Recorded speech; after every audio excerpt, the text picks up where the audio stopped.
Hello everyone, thanks for tuning in to today's second video. We're doing the extended USA forecast for today's second video. So as always on Wednesday, we're having a look at the weather for the next 6 weeks or so in the United States. So I shall get on with that for you in a moment. Just to say that the first video release today was our 6 AM UK weather forecast. We're live streaming at 6 PM. We're going to live stream, I should say, excuse me, our 10 to 14 day, and that will include some long range as well. So I'll see you live at 6 PM for our live stream.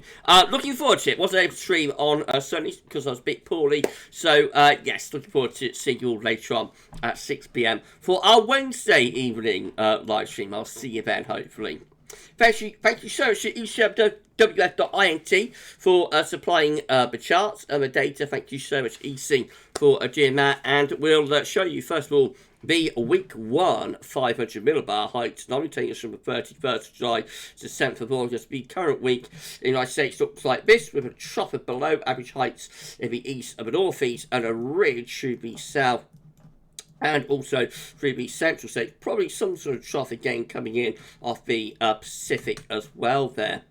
Temperature look like that. Very hard to cross southern states. So, I mean, major anomalies to average. Remember, it is a very hot time of year anyway. Across southern states, parts of Texas, for example, in early August are going to be really hot. And we see that a temperature anomaly there is like 36 degrees above average. So, really hot down across those southern states. Also quite warm across the central and northern states going into Canada. But in between, actually cooler than average. So, from the Rocky Mountain states back to the Pacific West Coast and in the east and the northeast and up the east seaboard, looks generally cooler than average in the week ahead. And precipitation looks like that. So dry across the southern states, so very hot, very dry across those southern parts of America. Go further northwards, it's much wetter through these northern and northwestern states, and also into the central east states, drier though as we come into the northeastern parts of America.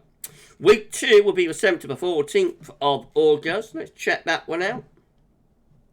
500 millibar heights only has a trough of low pressure coming in from Canada into the northern states, with a ridge of above average heights across more of those southern states. Temperature anomaly is shaping up like this. So still very warm in the southern states, but heat possibly migrating more towards the southwest, so easing perhaps out of those southern southeast states and moving more towards southern southwestern states. Arizona, for example, Oklahoma, perhaps coming into the firing line for the most intense of the heat. Further northward states, a much cooler scene again across many of those central and western, northwestern parts of America, though the Pacific Northwest coast itself is actually a little bit on the warmer side, cooler down towards that southwestern coast. And then moving in towards the Midwest and over into the east, we find it's cooler than average through the Midwest and into the northeast, but a little bit warmer through these eastern seaboard and southeastern states, the Carolinas, for example. See the temperatures lifting up there as we go into week 2, second week of the month. And precipitation wise, we look like this. If EC will update for us, is it going to update? Yes, it is. That's a heart in the mouth moment. So drier than average in the southern southwestern states again. That's where the hottest temperatures are. Of course, we go further northwards. We find the eastern seaboard is drier than average, but the eastern regions, the Midwest to the eastern regions away from the coast, are wetter than normal, and those wetter than normal conditions back into the northwestern corner of America as well. So clearly there is a swathe of unsettled weather, probably along the jet stream coming through here. And then that's where we've got the higher pressure down there, and also over here. Right, week 3 will be the 14th to the 21st of August. I really shouldn't get giddy when I'm doing USA and European outlooks, because, other nationalities and nations don't really get it. In fact, like, my nationality nation doesn't really get it either.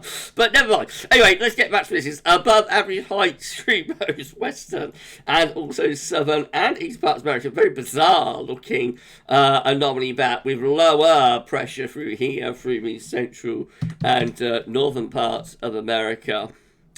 Temperature anomaly is still looking a bit cooler than average. Should be central northern states. Warmer though in the west, and especially in the southwest and up the eastern seaboard as well. We see warmer than average conditions through there.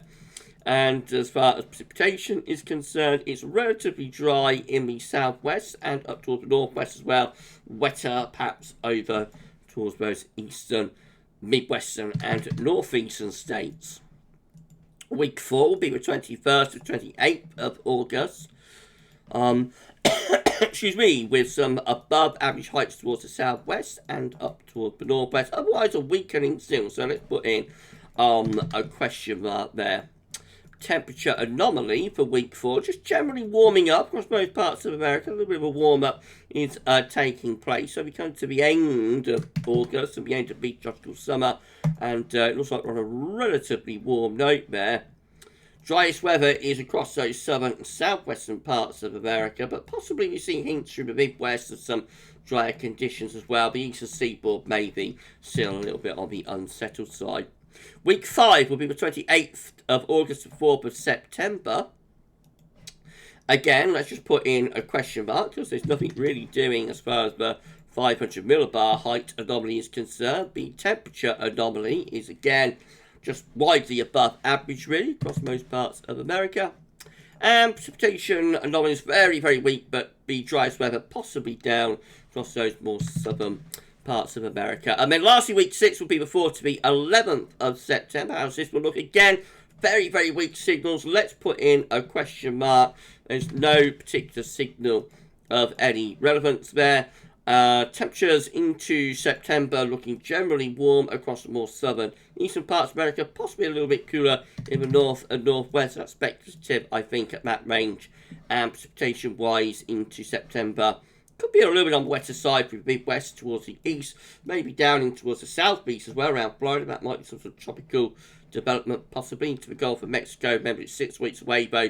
Driest weather across the southern southwestern region. So when we get into September, it all becomes very, very patchy. Before then, obviously we're starting off hot across those southern states of America and much cooler further north. And it looks like we keep that going really for the next week or two. And then later on, second half of August, we find things evening themselves out. So August begins rather cool in the north, hot in the south. And then as we get into the second half of the month, towards the last stages of August, we possibly just see the heat spreading out and things generally are warming up a little bit. If you've enjoyed, but remember, just a snapshot of what the model is showing. Could look completely different when we do this again next Wednesday. If you have enjoyed this extended USA forecast from GavsWeatherVids, then please like, share and subscribe. Thank you so much, everybody, for doing that. We'll have another one for you next week. For this one, though, that's all for now. And thanks for watching. I'll see you a little bit later on, hopefully, for live stream at 6 PM. But for this one, that's all for now. Thanks for watching. Bye for now.